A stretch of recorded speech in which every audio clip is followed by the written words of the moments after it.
Quiere ponerse en pie en reverencia a la palabra del Señor.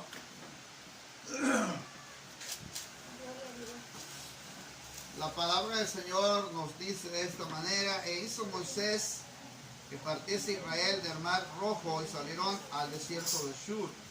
Y anduvieron 3 días por el desierto sin hallar agua. Llegaron a Mara y no pudieron beber las aguas de Mara porque eran amargas, por eso le pusieron el nombre de Mara. Y entonces el pueblo murmuró contra Moisés y dijo: ¿qué hemos de beber? Moisés clamó a Jehová, y Jehová le mostró un árbol y lo echó en las aguas, y las aguas se endulzaron. Allí les dio estatutos y ordenanzas, y allí los probó. Y dijo Dios: si oyeres atentamente la voz de Jehová tu Dios, e hicieres lo recto delante de sus ojos, y dieres oído a sus mandamientos, y guardares todos sus estatutos, ninguna enfermedad de las que envié a los egipcios te enviaré a ti, porque yo soy Jehová tu sanador. Porque yo soy Jehová tu sanador. Repítalo: porque yo soy Jehová, tu sanador. Una vez más: porque yo soy Jehová, tu sanador. Y llegaron al Lin, donde había 12 fuentes de aguas y 60 palmeras, y acamparon allí junto a las aguas. Oramos. Padre, te doy gracias en esta mañana, tarde, Señor, para podernos acercar a tu presencia. Te pedimos que te glorifiques esta mañana y que seas tú obrando, Señor, en la vida de cada uno de nosotros. Que tu palabra sea una vez más, Señor, la que tú permites que haga y edifique nuestras vidas lo que tú pretendes, Señor, en el nombre precioso de Jesús. Amén y amén. Puede tomar tu lugar. Esta clara muestra de lo que el Señor hace en este pasaje. Ustedes conocen la historia del pueblo de Israel. Ustedes conocen cómo el pueblo fue libertado, hermanos, de la esclavitud de Egipto. Cómo es que Dios permitió que se abriera el mar rojo y cruzaran en pie en seco, hermano, durante casi toda una parte del día, hermano, noche. Y usted sabe también que el Señor permitió, hermano, que este milagro sobrenatural quedara grabado en el libro del Éxodo como un acontecimiento, hermano, que hasta nuestros días se sigue predicando. Y después de 3 días del viaje, hermano, por el desierto de Shur, los israelitas llegaron a este lugar llamado Mara, o las fuentes de Mara. Y cuando llegan a este lugar, hermano, encuentran que ese día, el lugar en el que estaban, después de 3 días de camino, con sed y de hambre, se encuentran con un problema, hermano: es que las aguas no eran dulces, no eran potables para poder tomar. Y fue grande la desilusión que enfrentó el pueblo de Israel después de salir de Egipto.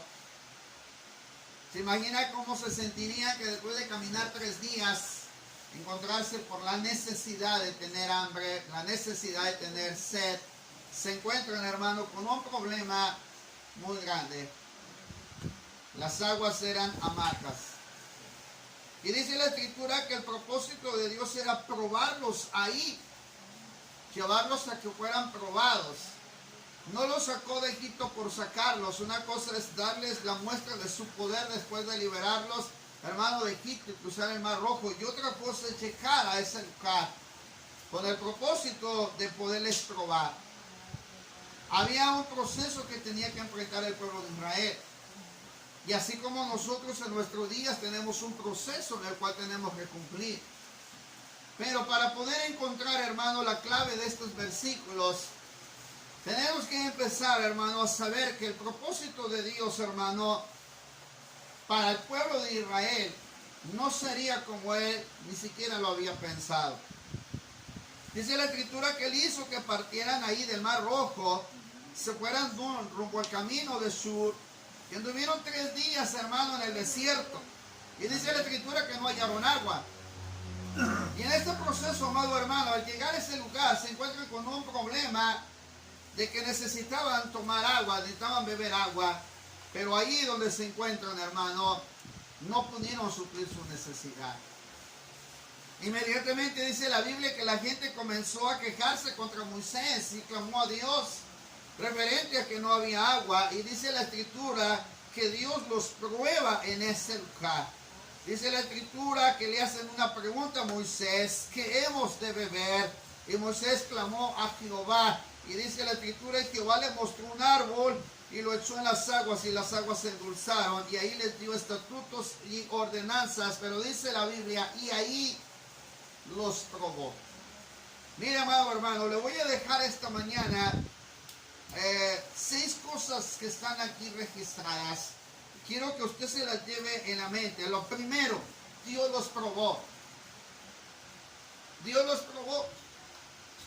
No era liberarlos por liberarlos, no solamente sacarlos de la esclavitud, sino probar si ellos dependerían de Dios o no. Ya les había comprobado de cómo los sacó de Egipto, ya les había comprobado cómo era su poder, cómo era la mano poderosa del Señor. Durante un tiempo, casi un año, dio 10 plagas en Egipto para probar su poder y su gloria. Cruzan el mar rojo y les muestra una vez más su poder, la columna de fuego, la nube por las mañanas y la columna de fuego por las noches. Pero tenía que probar el corazón de los que habían, hermanos, salido de Egipto. Cuando Dios prueba nuestras vidas, hermanos, muchas veces tenemos que saber por qué y por cuál es la razón por la cual lo hace. Lo primero que usted tiene que diferenciar es saber por qué Dios le ha probado. ¿Cuál es la causa por la cual Dios prueba su fe? Porque el énfasis de este pasaje es la fe que tenía que tener Israel o el pueblo de Israel para depender de aquel que lo había liberado. Así que lo primero que encontramos aquí, hermano, es la prueba que tiene que enfrentar. El pueblo venía cargado de animales, venía cargado, mi hermano, con alhajas, traían riqueza, pero no traían la otra parte que necesitaban y que era, mi hermano, el sustento para poder beber agua y así de esa manera aligerar su carga. Así es que Dios prueba una parte esencial en la vida de cada uno de nosotros. Algunos de ustedes han sido probados esta semana, a lo mejor con una cuestión económica, otros con una enfermedad, con un problema familiar, otros hermanos han sido probados de diferentes maneras, pero yo le quiero preguntar, ¿salimos victoriosos de esa prueba o fracasamos en la prueba? Israel empieza a murmurar. La razón, amado hermano, es que ellos no sabían que Dios los estaba probando. La segunda cosa que encontramos aquí es que en el peregrinar, mi hermano, hacia la tierra prometida, se encontraron con amargas experiencias en el camino que el pueblo tenía que enfrentar. La segunda cosa con la que se enfrentan es con la amargura. Algunos de los que están aquí no saben qué es pasar un periodo de amargura. O no sé si usted lo ha pasado. Pero ya tenían experiencia los israelitas en Egipto de la esclavitud. Ya sabían lo que era estar en opresión. Ya sabían lo que era estar esclavizados. Pero no sabían que era pasar el proceso de la amargura. Y esto viene al pueblo para mostrarle que Dios quería saber qué tanto podían aprender a depender de Dios. Usted puede pensar que un cristiano no te puede amargar. Sí se puede amargar. Hay cristianos que han dejado que la amargura entre en sus corazones y emane en su ser, hermano, una raíz de amargura. Y eso con el tiempo, hermano, va a traer grandes y con estas consecuencias a la vida de aquel que permite que la amargura entre en su corazón. El pueblo tiene que enfrentar algo que estaba y había enfrentado en Israel. El pueblo tiene que enfrentarse a la misma prueba. Cuando usted fue convertido, fue salvo al Señor, con lo primero que se enfrenta uno es con la antigua vida que tenía uno. Amén. Se enfrenta uno con esa antigua vida y es lo mismo que sucedió con Israel. Nada más que ahora no estaban esclavizados, sino que ahora necesitaban saciar su sed. Y enfrentan, hermano, el proceso de que las aguas eran amargas. Hay momentos, hermanos, en que ni una oración puede quitar el pesar que a veces está pasando uno como persona. El decir lo siento, lo entiendo, lo comprendo, creo que entiendo lo que dices, muchas veces, hermanos, no calma la necesidad que una persona tiene. Más de 600,000 personas iban caminando al par con Moisés y se encuentran con el bullicio y la murmuración de que necesitaban agua para beber. Y se encuentran con que era amarga. ¿Se imagina que es caminar 3 días, hermanos, sin beber agua en un desierto de donde no había nada más que pura soledad? Donde en cierta manera, hermanos, iban escuchando los comentarios de los que iban caminando y hacia dónde vamos a llegar, a dónde nos llevará este hombre llamado Moisés, qué pretenderá. No siquiera tenemos una evidencia de lo que es la tierra que vamos a poseer. Y a veces, amado hermano, tenemos que recordar lo que Pablo dijo, porque por fe andamos y no por vista. El pueblo iba a experimentar una vida de fe en el camino, pero nadie le dijo que no se iba a enfrentar con lo amargo de la situación que pasaría. Si a usted le dijeron que la vida cristiana es de pura felicidad, que nada más, hermano, va a haber momentos de triunfos y gozos y deleites, hermano, a lo mejor no le dijeron bien que también hay periodos de amargura, hay periodos de tristeza, hay periodos de llanto, de dolor, de tristeza, hay momentos de soledad, hay momentos, hermano, en que a veces nosotros ni siquiera nos imaginamos con lo que nos vamos a enfrentar. La impotencia de saber qué se va a hacer cuando se está enfrentando esto. El pueblo por eso murmuró. La tercera cosa, mi hermano, es que dentro de este proceso, después de tener esta experiencia, se enfrenta con algo, hermano, que le quiero decir. La tercera cosa es que Dios, hermano, en medio de la prueba, en medio de la situación, en medio de lo que estaban experimentando, también, hermano, hay un tiempo de solución. Hay un tiempo en donde Dios interviene. A lo mejor usted está enfrentando un problema, situación difícil esta semana, pero deje que Dios intervenga, deje que Dios obre en la forma en que lo tiene que hacer. Cuando Moisés clama, hermano, hay algo que pocos hacen cuando están pasando el tiempo de la prueba o de la lucha. Pocos hacen lo que Moisés hace. Y dice la Biblia que cuando Moisés empieza a escuchar la murmuración, dice la Escritura, y Moisés clamó a Jehová, y Jehová le mostró un árbol y lo echó en las aguas, y las aguas se endulzaron, y ahí le dio los estatutos y las ordenanzas y los probó. En medio, hermano, de todo lo que usted está pasando, en medio de todo eso, tenemos que hacer y tenemos que entender que la oración es el medio y el recurso para que Dios pueda proveer, hermano, las soluciones que usted y yo necesitamos. La tercera cosa que está aquí registrada es la oración de Moisés, la oración para tener una solución en medio de la situación que pasa. Muchos se desesperan, pero no les gusta orar. Muchos se desalientan, pero no les gusta orar. Muchos dicen, estoy pasando esto, pero no ora. Estábamos nosotros en el, casi se puede decir que es el segundo piso de una casa, y estamos tratando de bajar una estructura que estaba debilitada y casi estaba sobre un barandal, hermano, de concreto, pero estaba hacia un costado.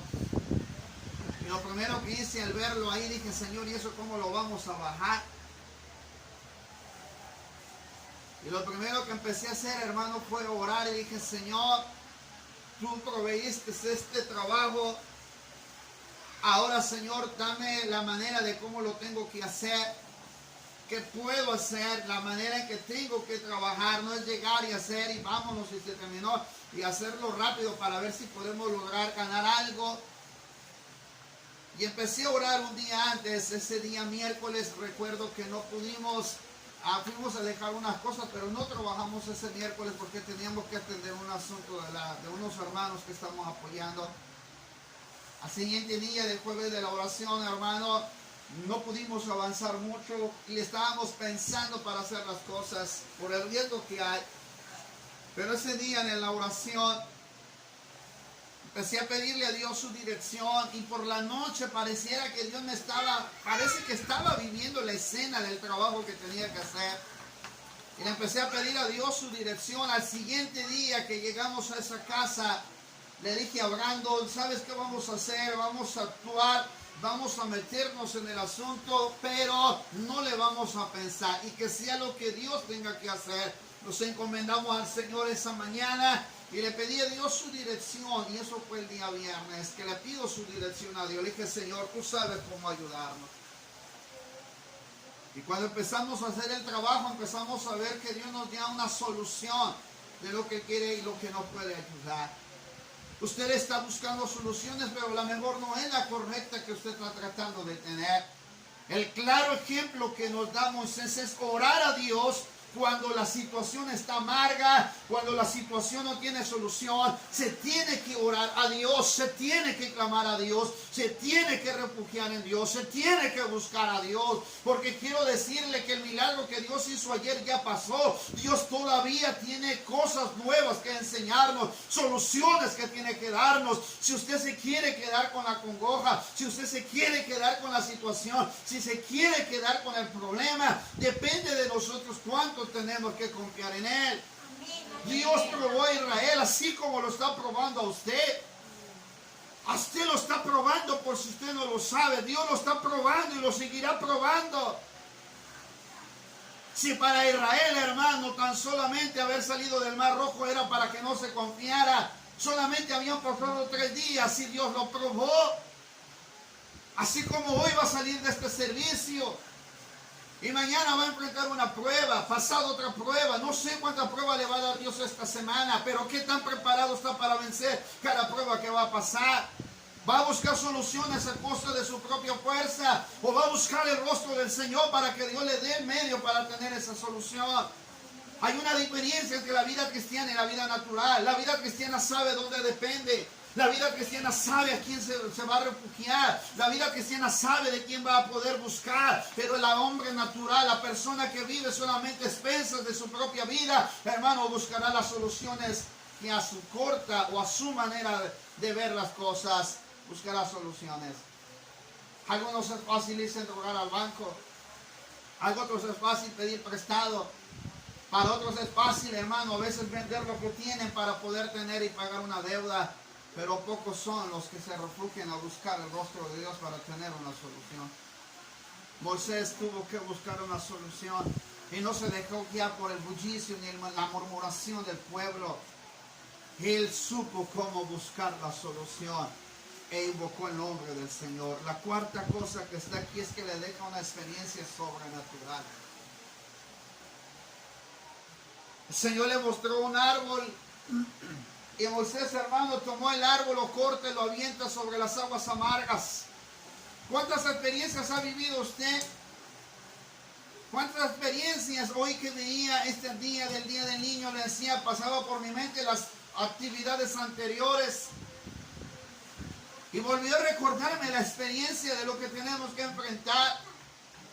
Recuerdo, hermano, que hace 2 días me habla un pastor por la mañana y me dice, hermano, estoy pasando un problema difícil. En la iglesia no somos muchos, somos aproximadamente entre 15 y 18 personas. Estamos luchando para sacar adelante, ya tienen construido el templo, ya lo tienen muy bonito, hermano, ya está hermoso ese lugar para adorar y ensaltar el nombre del Señor. Pero me dice, ¿sabes qué, hermano? Estoy pasando un proceso complicado. Necesito que vengas a la iglesia, necesito que vengas a verme. Hay una experiencia que tenemos que pasar cuando pasamos todo este momento. Y le voy a hablar rápidamente de varias experiencias. Una, Elías, cuando supo que Jezabel lo quiso matar, él va, amado hermano, en la mente, lleva en su mente la amenaza de Jezabel que lo quiere matar. Pero mire la experiencia sobrenatural con la que se enfrenta Elías, que cuando va camino de un día, dejó a su criado en cierto lugar y después se sigue, mi hermano, de camino. Dice la escritura que cansado de ese camino, oía la oración que Abraham nos decía, Señor, quítanos el cansancio, Señor, quítanos el sueño, Señor, quítanos la pesadez. Y yo me hago preguntas de esta manera: ¿por qué estamos cansados? ¿A qué se debe que nosotros no tenemos, hermano, esa entrega y esa dedicación? Yo siempre le he dicho, Señor, dice tu palabra que el sol nos fatigará de día, ni la luna de noche. Y a veces sigo fatigado del sol. Y le digo, Señor, tu palabra dice que el sol no nos fatigará de día. Hay una experiencia, hermano, que enfrentó Elías y no nos niega la Biblia que la tenemos que pasar. No sé qué experiencias hayas pasado esta semana, pero estuvo la mano de Dios ahí. Fue una experiencia sobrenatural o fue una experiencia natural. La sobrenatural es donde Dios se mueve. La natural es las que expensas a tu propia persona tú vives. Elías experimentó algo sobrenatural. Se encuentra con que un cuervo lo alimenta. Se encuentra mi hermano con que del arroyo él bebía agua. Viene el ángel, lo levanta y le dice, come y bebe, porque largo camino te queda por delante. Dice la Biblia que Elías comió y bebió. Dice que echó a dormir de nuevo. Pero después una vez más viene el ángel, le vuelve a dar de comer y beber. Y dice la escritura que fortalecido con esa comida, caminó al monte Oreb 40 días y 40 noches. Con 2 comidas que Dios le proveyó a Elías, llega a ese lugar donde se fue a refugiar. Pero eso no quiere decir que le quitó la amenaza ni le quitó la incertidumbre que llevaba en su mente.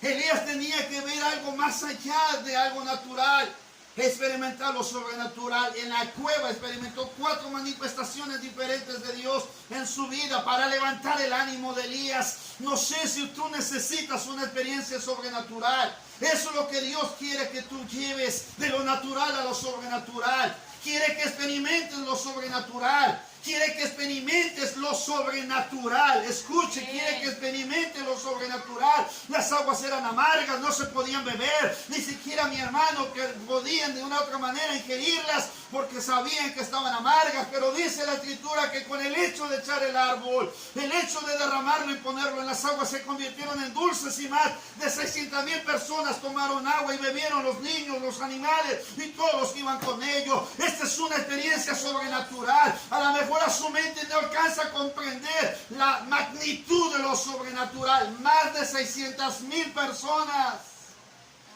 tomaron agua, bebieron agua después de 3 días de camino.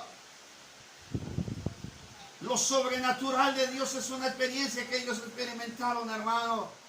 Dice la escritura que Eliseo también experimentó lo sobrenatural con la viuda.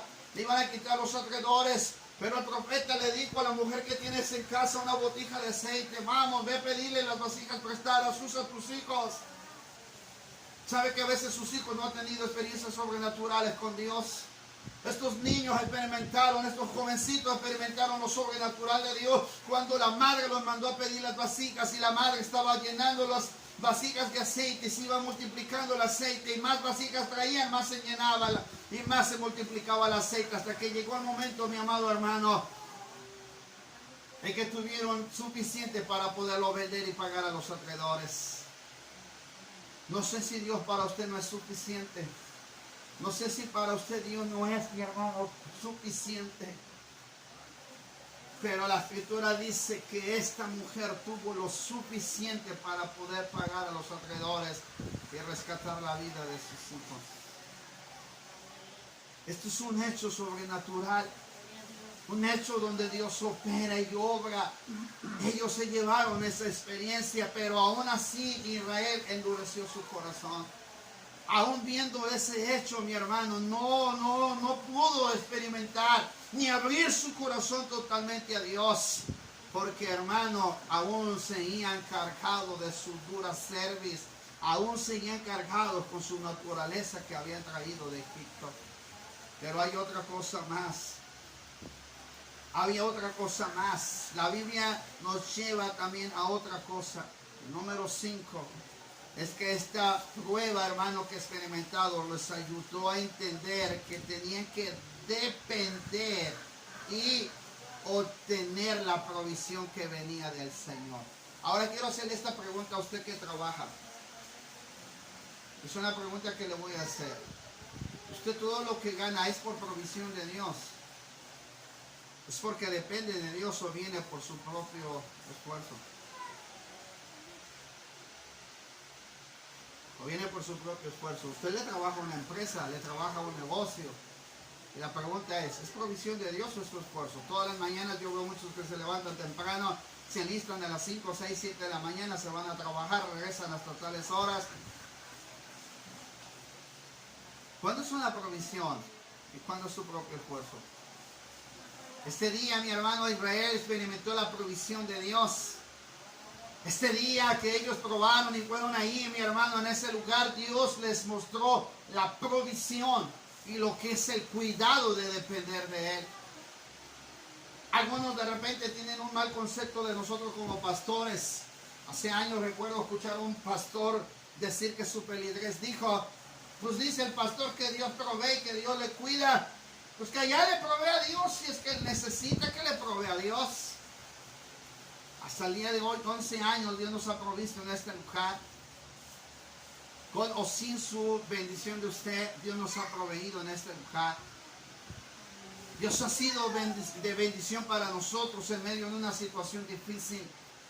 Pero Dios nos ha mostrado su provisión y su cuidado. Israel tenía que comprobar que Dios estaba al cuidado y a la provisión de él. La Escritura nos enseña, hermano, que cuando llegan a ese lugar, después de experimentar el milagro sobrenatural, terminaron de beber, terminaron, amado hermano, de poder saciarse de la sed que llevaban. Dice que el Señor les dio estatutos y les dio también, hermano, algunos decretos en ese lugar. Pero la palabra dice que llegaron más adelantito a un lugar llamado Elín, donde había 12 fuentes de aguas y 70 palmeras, y acamparon allí junto a las aguas. Primero les muestra algo, un hecho sobrenatural, pero lo que nos enseña más adelante es que Dios los cuida y los protege. Los llevó a un lugar de reposo llamado Elín. Los llevó a un lugar a donde ellos tenían que experimentar el reposo, el cuidado y la provisión del Señor. Sabe que tal vez ahorita estás en prueba. Para los que buscamos a Dios, perdón la expresión, porque no todos buscan a Dios. Muchos están viviendo en un hecho natural, pero para los que buscamos a Dios, para los que estamos enfrentando las pruebas y las luchas por buscar a Dios, Dios siempre proveerá no solamente el cuidado, no solamente la dependencia, sino un lugar de reposo donde nosotros podamos, mi hermano, sentir su presencia y su poder. Cuando llegan a Elín, nada comparado, amado hermano, a lo que habían experimentado en ese lugar de Mara. Nada comparado con haber salido, mi amado hermano, del Mar Rojo. Nada se comparaba a ese lugar como haber estado en Egipto. Llegaron a reposar, llegaron al cuidado y a la provisión del Señor. Ellos llegaron a experimentar un lugar de bonanza. Después de la prueba y la lucha, siempre vendrá un día en el que el Señor te dará no solamente, mi hermano, el consuelo, no solamente la provisión y la bendición que tú necesitas. Elín era un lugar especial para el pueblo de Israel. Se imagina después de experimentar el mar Rojo, experimentar el inicio del desierto, lo amargo de las aguas de ese lugar llamado Mara, pero llegar a un lugar llamado Elín, el lugar, hermano, donde el Señor permite mostrarle a Israel que no nada más había tiempos de victoria, que no solamente habría tiempos de prueba, sino también habría un tiempo de bonanza, un tiempo donde Dios estaría al cuidado y provisión nuestro. A lo mejor has vivido hazañas como las que experimentamos años atrás, las actividades de niños, todo lo que empezamos y hicimos. Hubo tiempo de victoria, tiempo de hazañas. Hoy nos ha tocado un tiempo de prueba, pero muchos hermanos están claudicando con las pruebas. Algunos no están dependiendo de Dios. Algunos están dependiendo de su propio esfuerzo y su expensa. Están dependiendo de sus quincenas y de sus cada 8 días que les pagan. Pero no están dependiendo de Dios. Depender de Dios es otra cosa, hermanos. Depender de Dios es saber que cuando no se tiene dinero y que no tiene nada que comer, entonces doblas rodillas y clamas a Él. Depender de Dios es saber que cuando el hijo está pronto de morir y no tienes cómo solucionarlo, entonces tienes que clamar a Él. Depender de Dios, hermano, es que cuando te están diciendo que te van a quitar tu casa, te van a quitar, hermano, tus bienes, te van a quitar lo que posees, entonces no tienes una solución más que clamar a Él. Depender de Dios, hermano, es saber que en medio de la enfermedad y del dolor, en medio de cuando no hay alguien que te entiende, te comprende ese proceso, entonces está Jehová tu sanador. La sexta cosa que el Señor les muestra ahí es que el Señor les habla ahora conforme al carácter de Dios, porque si usted no lo sabe, Dios tiene un carácter. Dios tiene un carácter, así como Dios muestra amor, así como Dios muestra misericordia, así como Dios muestra compasión, así como Dios muestra, mi hermano, una forma u otra, el carácter que Él tiene. Este día les enseña al pueblo de Israel y les da una promesa, porque es una promesa a través del nombre que Él les da a conocer. Se da a conocer como Jehová Rafa, que significa yo soy Jehová tu sanador. Ahora Israel tenía que experimentar la mano poderosa de Dios, pero no con una hazaña como la del Mar Rojo. Ahora Dios sí le mostraría a Israel, hermano, no como la hazaña de la columna de fuego y la nube de por la mañana. Ahora Dios no se mostraría trayendo juicio como lo hizo con Egipto, las plagas. Ahora Dios no se manifestaría, mi hermano, endulzando las cosas amargas. Ahora Dios no se manifestaría, mi hermano, con bonanza y teniendo quietud. Dios se manifestaría sanando cada área de la vida del pueblo de Israel. Y quiero terminar así. Hay áreas en nuestra vida que Dios quiere sanar. Hay áreas en nuestra vida donde nos quiere restaurar. Y una falta de fe es una enfermedad que trae consigo incredulidad. Hermano, muchas veces la incredulidad ha pagado nuestra fe y necesita ser sanado en esa área. La falta de dependencia y provisión del cuidado del Señor. Amado hermano, necesitamos volver a sanar, necesitamos volver a restaurar. Yo soy Jehová tu sanador y ninguna de las enfermedades que yo traje quito, yo traeré hacia ti, le dijo el Señor. Le prometió a Israel que si dependía de él, que si él cuidaba de él, que si él dirigía su vida, no permitiría que la enfermedad vendría a su propia nación, a su propio pueblo. Yo soy Jehová tu sanador. Dios cumplió su palabra. Porque Dios, la palabra nos enseña que durante 40 años que caminaron en el desierto, la ropa que utilizaban no envejeció. Y las sandalias que utilizaron ni siquiera se desgastaron. Es más, nos muestra que la vida de Moisés casi ni siquiera se desgastó. Y se fue con buenos días, con buenos años y con buena vejez. Se va a la presencia del Señor cuando muere. El pueblo de Israel experimentó más de lo que usted se imagina. El pueblo tenía que saber que ahora había una promesa de parte de Dios para ellos. Yo soy Jehová tu sanador. ¿Qué es lo que está causando dolor en tu propia vida? ¿Qué te está causando, mi hermano, esa amargura? ¿Qué te está causando esa tristeza? ¿Qué te está causando esa falta de fe? ¿Qué ha hecho que te estés olvidando de que Dios puede y tiene la solución para traerte ahora una respuesta oportuna a tu vida? Yo soy Jehová tu sanador. Si yo hiciera, mi hermano, y sacar cada palabra distinta, el yo soy Jehová, yo soy Jehová tu sanador. Él está poniendo que no hay nadie fuera de Él que pueda darte la solución que necesitas. Yo soy el que soy, le dijo a Moisés. Y le dijo, Señor, ¿y cómo me voy a presentar al pueblo de Israel? Dile, el yo soy te envía, no hay otro fuera de mí. Y él mismo dijo en el libro de Apocalipsis, yo soy el alfa y el omega, el principio y el fin. Y fuera de él no hay nadie quien salve, hermano. Amén. Gloria a Dios. Ese yo soy es el que quiere restaurarnos ahora. Gloria Ese a yo Dios. soy es el que quiere levantarte ahora. Ese yo soy es el que quiere llegar, mi hermano, a lo más profundo de tu corazón.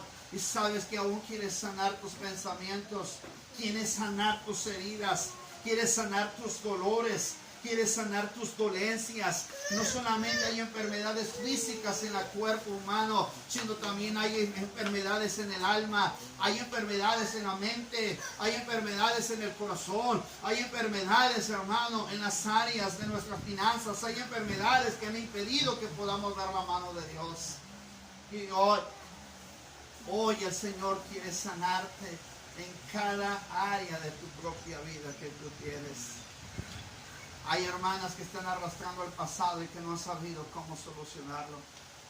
Hay hermanos que están trayendo consigo mucha amargura, mucho dolor, pero quiero decirle que el único que puede hacerlo es Él. El único que puede subsanar todas esas áreas es el Señor.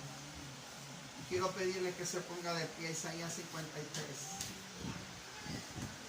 Una promesa enviada al pueblo de Israel y registrada por Isaías en el anunciamiento de lo que sería el sacrificio de Jesús más adelante. Isaías 53. Sabe que Dios hizo muchas sanidades en el tiempo antiguo y después en el Nuevo Testamento, pero hay una promesa que está registrada ahí. Dice la palabra del Señor, ciertamente, Isaías 53:4, ciertamente llevó Él nuestras enfermedades, sufrió nuestros dolores. Nosotros le tuvimos por azotado, por herido de Dios y abatido, mas Él herido fue por nuestras rebeliones, morido por nuestros pecados. El castigo de nuestra paz fue sobre Él y por su llaga fuimos nosotros curados. Ahora